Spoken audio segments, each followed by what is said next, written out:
ज्ञानार्भी YouTube channel में आप सभी का स्वागत है। आज की इस वीडियो में हम आपको मानव नेत्र की संरचना, क्रियाविधि तथा आँखों की समायोजन क्षमता, दृष्टि दोष एवं आँखों का पोषण किस प्रकार से किया जाता है, तो ऐसे रोचक जानकारी को प्राप्त करने के लिए हमारे चैनल को सब्सक्राइब करें, बेल आइकन को भी प्रेस कर लें जिससे समय समय पर आपको वीडियो का नोटिफिकेशन प्राप्त होता रहे। वीडियो को देखते समय उसे लाइक कर दें और अपने दोस्तों में इसे शेयर भी कर दें और आपके जो विचार होते हैं उसे कमेंट बॉक्स में ज़रूर लिखें। तो देर न करते हुए हम अपने वीडियो को शुरू करते हैं। आप हमारे साथ बने रहिए।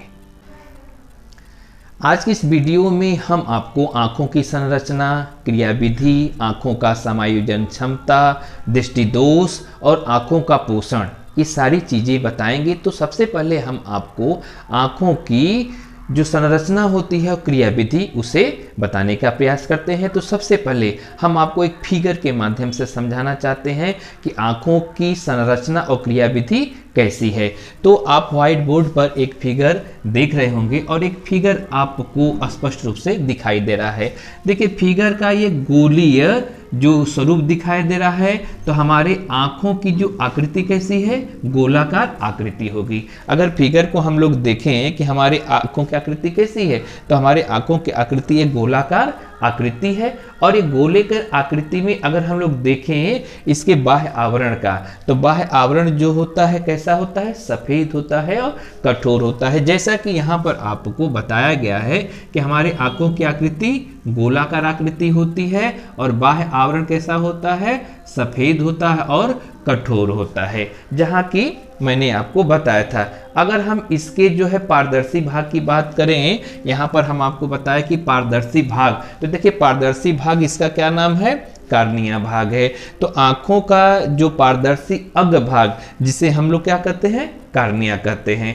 अगर कार्निया के ठीक पीछे की बात करें कि कार्निया के ठीक पीछे क्या है, तो देखिए कार्निया के ठीक पीछे गहरे रंग की एक पेशी होती है, जैसा कि फिगर में दिखाई दे रहा है कि कार्निया है। कार्निया के ठीक पीछे एक गहरे रंग की यहाँ पर आकृति है और इस गहरे रंग की आकृति को नाम क्या दिया गया है, आइरिस। और आइरिस कैसी है, एक पेशी आकृति यहाँ पर दिखाई देती है। और आइरिस की बात करें तो आइरिस में एक छोटा सा एक द्वार होता है जिसे हम लोग पुतली कहते हैं। तो यहाँ पर देखिए आइरिस है और आइरिस में भी यहीं पर एक छोटा सा द्वार होगा जिसे पुतली कहते हैं। अब देखिए पुतली के साइज जो होते हैं यानी छोटा और बड़ा नियंत्रित करने का कार्य कौन करता है, परितारिका करते हैं। तो यहाँ पर हम लोग ये जानते हैं कि जब हम लोग जो होते हैं सूर्य के प्रकाश से या प्रकाश से अंधेरे में जाते हैं, अंधेरे से या प्रकाश में जाते हैं, तो हमें देखने में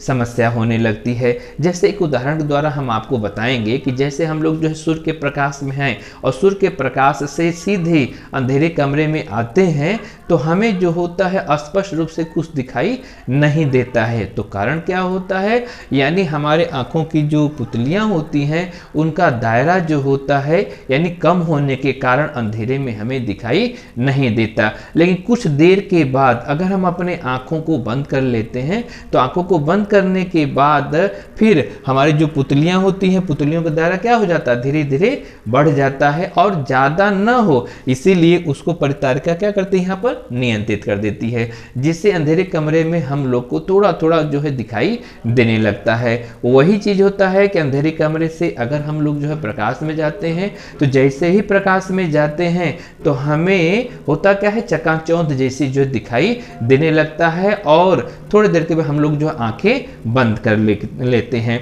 तो देखिए सीधा होता है, आंखें बंद इसलिए कर लेते हैं कि जो पुतली होती है वो फैली होती है, तेज प्रकाश में जाने पर वह सिकुड़ने लगती है, हाँ, जिसके द्वारा जो होता है हमें दिखाई तो नहीं देता है, यानी फैलाव कारण दिखाई नहीं देता है। जब अपने सामान्य स्थिति में आ जाती है पुतली यानी थोड़ी सिकुड़ जाती है, तो हमें तेज प्रकाश में भी या सूर्य के प्रकाश में भी दिखाई देने लगता है। तो यहाँ पर मैंने आपको बताया कि जो परितारिका है, और परितारिका में यहाँ पर हमने बताया ना कि परितारिका में एक छोटा सा द्वार होते हैं जिसे हम लोग क्या बोलते थे, पुतली कहते हैं। और पुतली के साइज को नियंत्रित कौन करता था, तो परितारिका जो है इसे नियंत्रित करता था। यहाँ पर हम लोग जो है ये जान गए। और आगे जो है जानेंगे कि आइरिस नेत्र का वह भाग है जो कलर प्रदान करता है। यहाँ पर हम लोग को जानना होगा कि आइरिस जो है नेत्र का वह भाग है जो कलर प्रदान करता है और जिसके द्वारा हमारे आंखों की कलर होती है। देखिए जैसे यहाँ पर हम आपको बता दें कि किसी व्यक्ति की आंखों का जो कलर कहते हैं ना कि नीला कलर है, तो वहाँ पर हम लोग जो है परितारिका यानी आइरिस के रंग की बात कर रहे हैं।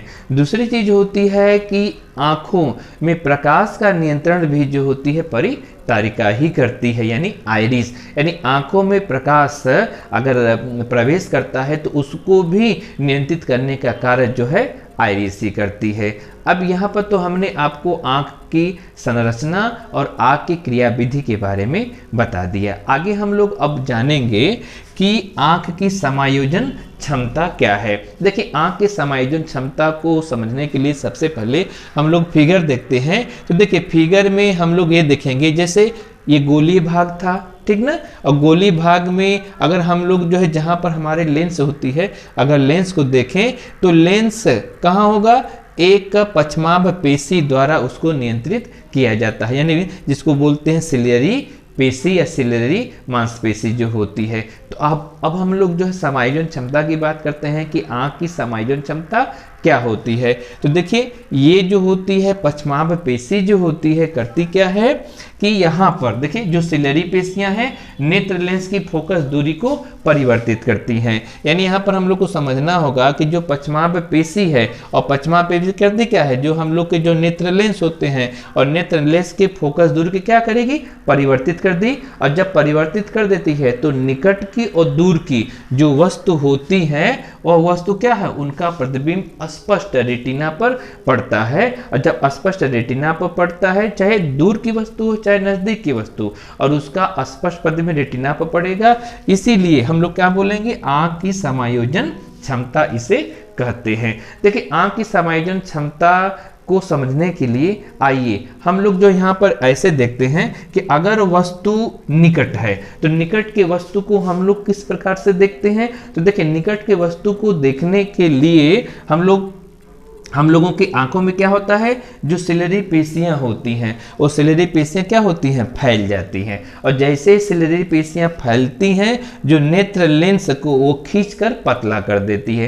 देखिए सीधा सामने फिगर में भी बताया था ना कि सिलियरी मांसपेशियां जो होती हैं क्या करती है, नेत्र लेंस को घटाती और बढ़ाती हैं। तो जैसे होता क्या है कि हम लोग जो है निकट की चीज़ों को देख रहे हैं, तो निकट की चीज़ों को देखते समय जो सिलियरी पेशियां होती हैं और सिलियरी पेशियां क्या करेंगी, जो नेत्र लेंस होते हैं और नेत्र लेंस को खींच देंगी, और नेत्र लेंस को जब खींच देंगी तो क्या हो जाए, उनको पतला कर देंगी। और जैसे ही पतला करेंगी यानी नेत्र लेंस की जो फोकस दूरी होती है वह बढ़ जाती है। और नेत्र लेंस की जब फोकस दूरी बढ़ जाती है तो यहाँ पर हम देखेंगे कि नेत्र लेंस का जो एफ होता है और 2f होता है, उनके बीच में जो वस्तु स्पष्ट रूप से आ जाती है तभी जो है हमें वस्तु दिखाई देने लगती है। यानी निकट के वस्तु को हम लोग कैसे देखें इसके लिए हमने आपको बता दिए। अगर यह वस्तु दूर है तो हम लोग कैसे देखेंगे, तो अगर वस्तु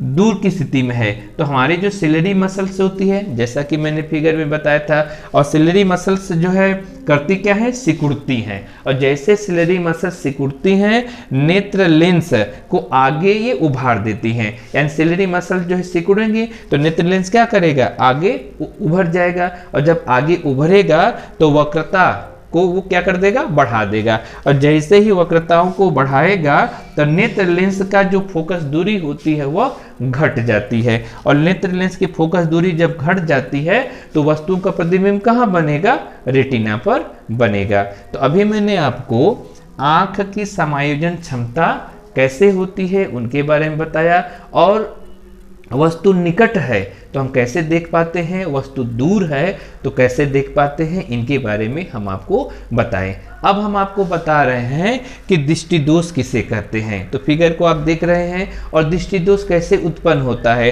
तो देखिए दृष्टि दोष उत्पन्न होने के कारणों को अगर हम लोग समझें तो कारणों में क्या है कि अभी हमने बताया कि जो वस्तु निकट है हमें स्पष्ट रूप से नहीं दिखती, जो वस्तु दूर है स्पष्ट रूप से नहीं दिखती, तो इसी को क्या नाम दिया गया है? दृष्टि दोष नाम दिया गया है। तो सबसे पहले हम लोग जानने का प्रयास करेंगे निकट दृष्टि दोष किसे कहते हैं। तो देखिए, निकट दृष्टि दोष को समझने के लिए हम लोग सबसे पहले इसकी परिभाषा को देख लेते हैं। ठीक है, देखिए निकट दृष्टि दोष का मतलब ये होता है कि निकट की वस्तु तो हमें स्पष्ट दिखती है।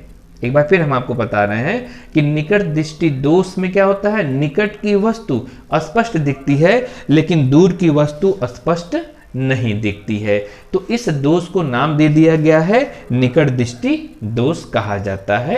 अच्छा, अब इसके निवारण के हम लोग क्या करें? तो इसके निवारण के लिए जो है अवतल लेंस का प्रयोग हम लोग कर सकते हैं। ठीक है, अच्छा आगे देखेंगे कि दूरदृष्टि दोष क्या होता है। देखिए, दूरदृष्टि दोष वह दोष होता है कि व्यक्ति को दूर की वस्तु तो स्पष्ट दिखाई देती है, यानी जो दूर की वस्तु होगी वह स्पष्ट दिखाई देती है, लेकिन जो निकट की वस्तु होती है वह स्पष्ट दिखाई नहीं देती है। ठीक ना? फिर एक बार हम आपको बताते हैं कि दूर की वस्तु यानी दूर दृष्टि में क्या होगा कि दूर की वस्तु स्पष्ट दिखाई देगी, ठीक, लेकिन निकट की पास की वस्तु स्पष्ट दिखाई नहीं देगी। ठीक है, इसके निवारण के लिए हम लोग क्या करेंगे? उत्तल लेंस का प्रयोग करेंगे। तो अभी मैंने आपको मानव नेत्र की संरचना, उसके क्रियाविधि और आंखों की समायोजन क्षमता, ठीक है, उसके बाद दृष्टि दोष क्या होते हैं, इनके बारे में बताया। अब हम लोग जो है जब इनकी जानकारी प्राप्त कर लिए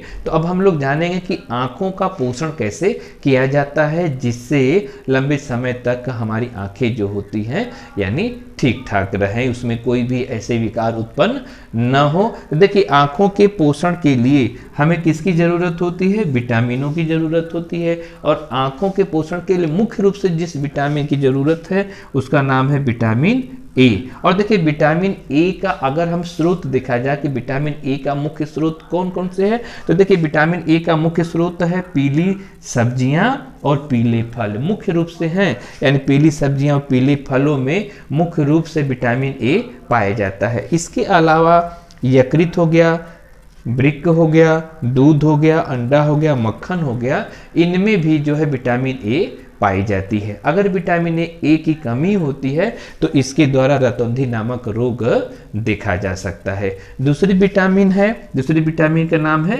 B2। और B2 किसमें पाई जाती है? तो B2 जो है पाई जाती है, ध्यान रखिएगा, दूध है, मछली, मांस, हरी सब्जियां, यकृत, अंडे और ईस्ट, इसमें तो बहुतायत से पाई जाती है। लेकिन विटामिन जो B2 है ये क्या करती है कि हमारे आँखों की कार्य क्षमता के लिए ये बहुत ज़रूरी है। यानी यहाँ पर आप देखेंगे कि हमारी आँखें जो होती है ठीक प्रकार से काम करे, उसके लिए विटामिन B2 की बहुत ज़रूरी होती है। विटामिन ए का भी ज़रूरी होता है, लेकिन जो है ध्यान रखिएगा विटामिन B2 का भी ज़रूरी होता है। लेकिन हमारी आँखें प्रॉपर तरीके से अच्छे तरीके से कार्य करें, इसलिए इन दो विटामिनों को बहुतायत रूप से हमें यानी इसकी आवश्यकता है। तो आज के वीडियो में हमने आपको आँखों की संरचना, क्रियाविधि और आँखों का जो समायोजन क्षमता होता है उसके बारे में बताए। फिर उसके बाद दृष्टि दोष क्या है आप उसके बारे में जान लिए। फिर उसके बाद आप लोगों ने आँखों के जो पोषण होता है कैसे किया जाता है इनके बारे में बताएं। तो आज का हम अपना लेक्चर इसी पर ख़त्म करते हैं। अगले वीडियो में हम आपसे मिलेंगे, तब तक के लिए आप सभी को धन्यवाद।